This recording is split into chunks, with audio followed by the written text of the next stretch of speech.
about to head to bed, which is my favorite time to use the eyelash and brow serum. So I thought I would jump on here real quick and show y'all how I use it. It's actually really quick and really simple to use.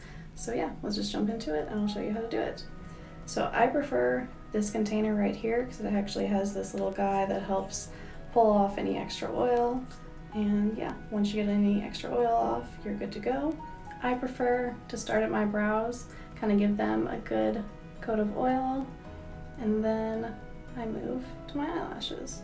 So once I got that nice and coated, then just move on and coat my eyelashes. It's really that quick, that simple, then just go back in and do the other eye. It takes about 30 seconds. I do it every single night before I go to bed, and it helps the eyelashes to grow and the brows to grow as well. So yeah, it's really quick, really simple to use.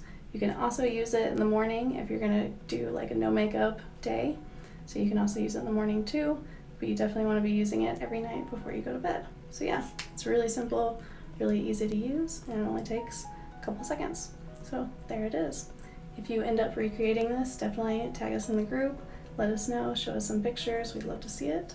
And yeah, I will see you next week for the next video. Hope you'll have a great day. Bye.